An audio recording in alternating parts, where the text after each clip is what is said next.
Hi guys, good morning. Ito magbe-breakfast tayo. Habang nagluluto ako ng nilagang pork, may nakita akong pancit canton. Kaya ito ibe-breakfast ko ngayon. Chili nga lang ito, medyo maanghang yung flavor niya. Medyo maanghang siya. Pero okay lang rin. At least makapag-breakfast ako habang ako'y nagluluto. Yan o, chili flavor.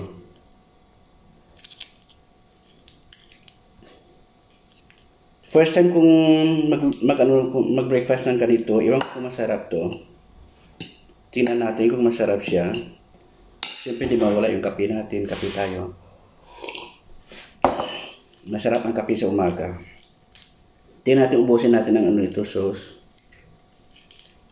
Baka masarap. Titikman lang kung masarap. Kasi first time kong kumain ng ganitong pancit canton. Nakita ko lang ito sa supermarket. Kaya titikman natin. Tapos mayroon tayong croissant. Ang tawag dito sa Paris ng croissant, croissant.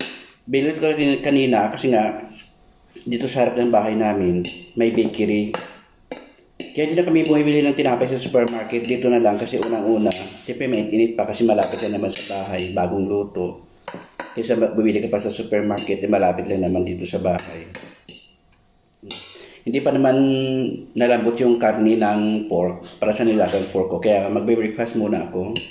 Tikman natin to kung okay ang lasa. Maanghang nga lang to kasi spicy flavor to eh. Pero tikman natin, baka naman masarap talaga siya. Pag masarap to, bibili ako ulit.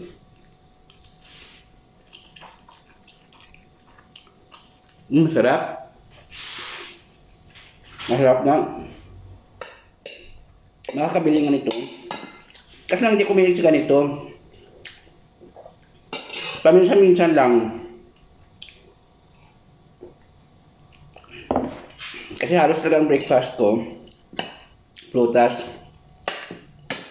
Ngayon ako nag-breakfast ng ganito. Sinubukan lang kasi nakita ko din sa may drawer. Kasi sabi ko subukan ko nga ito. Manghang nga lang, manghang talaga. Hindi pwede pang bata to. Kasi manghang. Manghang pero masarap. Masarap siya. Sulit. Sulit ang pagbili.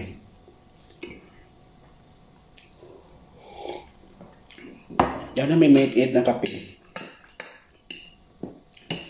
Kasi mamayang lunch ang ulam namin, yung nilagang pork. Maaga ko nagising kanina kasi nilaga ko pa para lumambot.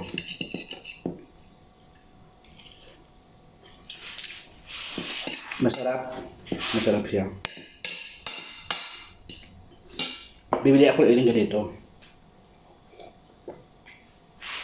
I-stock ko lang dito sa bahay para yung pang madalian, pag wala ka talagang may breakfast, pwede na ito. Kasi pag prutas kasi sa umaga, biniblend ko pa yun. Hiniwa ko, biniblend ko pa. Ito magpakulang ng tubig, okay na. Mabilis lang siya. At saka masarap pa. Parang umano yung sipon ko. Pero hindi naman masyadong manghang. Hindi siya masyadong manghang. Tamang-tama lang.